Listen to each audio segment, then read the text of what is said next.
and a 1, and a 2, and a 1, 2, 3, 4.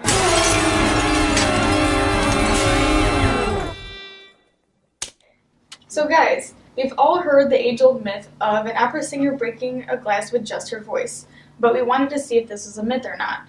Since we aren't opera singers, we found another way to do this with just sound. We did this by using a frequency generator, which is able to maintain a constant, accurate frequency. In order to get the glass to break, we use the speaker to increase the intensity, which we wouldn't have been able to do with just our voices.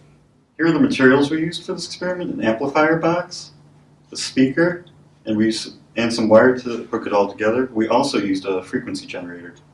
Well guys, since the goal of this is to break glass with sound, shouldn't we be taking some safety precautions? Yeah, we definitely should. I brought some safety glasses to use and also earplugs for hearing protection, which are going to reduce the intensity of the sound that goes into the ears. So, Sounds good. Yeah.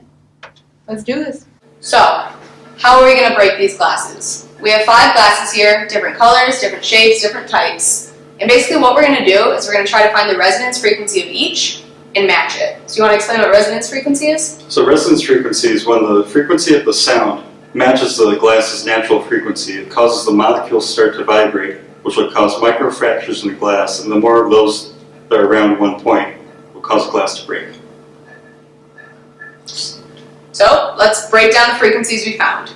So for the clear crystal, we found it to be 949 to 950 hertz. For the green glass, we found 775 to 780 hertz. For this red glass, we found it to be 628 to 634 hertz. For the blue glass, we found 929 to 932 hertz. And for this flower glass, we found 1075 to 1080 hertz. So you guys are probably wondering, how did we find this? Well, we did this actually by dipping our hands in water and then rubbing it around the ring of the glass until we got the glass to ring. And then we measured that using an iPhone app. Yep. But we were wondering, how are we going to be able to tell when we're reaching that resonance frequency? Well, we actually have a handy dandy straw right here. So we can put this in the glass when we're doing our experiment, and this will start to vibrate when the glass is vibrating. So once the glass is reaching resonance frequency and this is vibrating, that's how we know that it has reached that frequency. And we're closer to hopefully breaking these glasses. It might not necessarily break at first because you have to get enough of the microfractions to get it to break, but this will at least show that it's reaching the frequency, what we're hoping to get. So let's show how we found the resonance.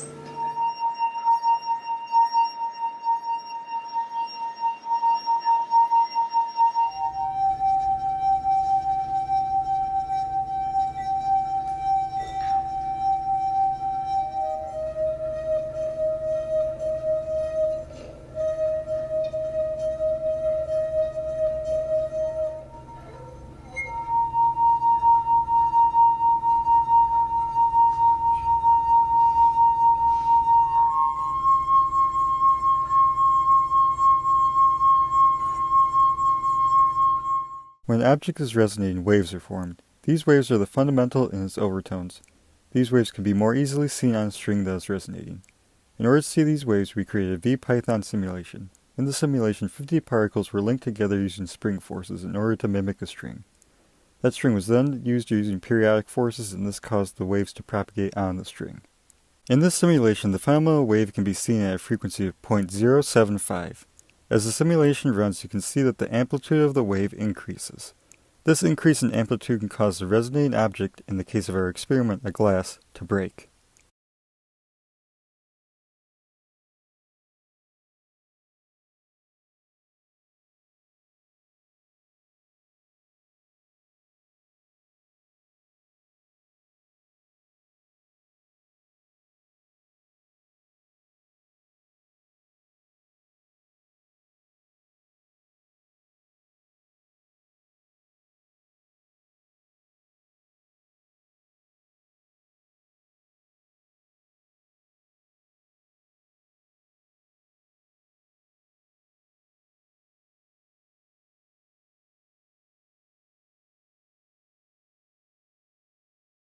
The second overtone can also be observed.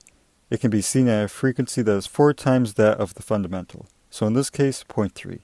Just like the fundamental, as its amplitude increases, the more likely the resonating object is to break.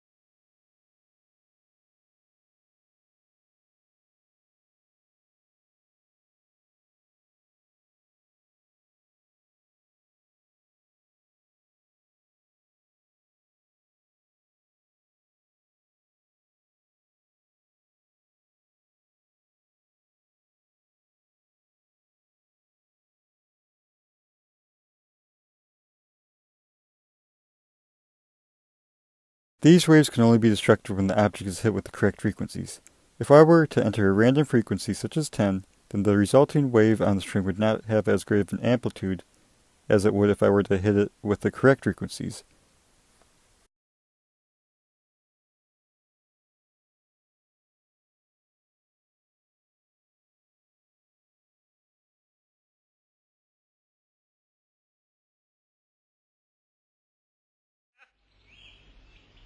And now for something completely different.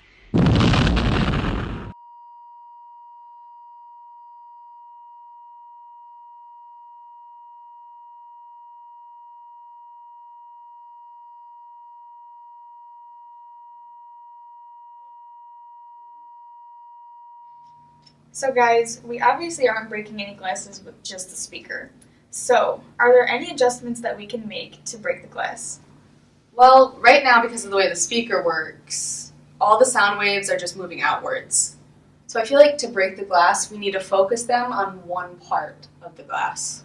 So hopefully by focusing to one point, we can create enough microfractures that it actually breaks.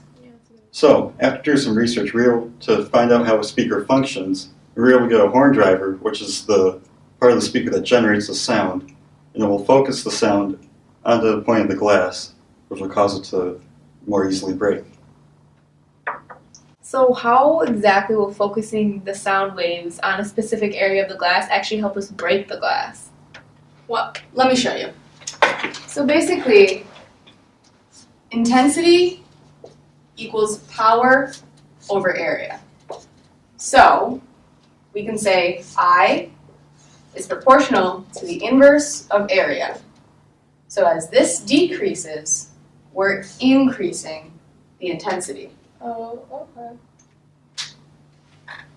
So, by increasing the intensity, we're also increasing the amount of decibels that hit the glass. So after doing some research, we're able to determine that 110 decibels was needed to break the glass. So, by increasing the intensity, we were able to increase decibels.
In conclusion, we got the flower glass to break since we were able to match the resonance frequency of the glass and had enough intensity to cause microfractures which weakened the structure of the glass, causing it to break, as you can see.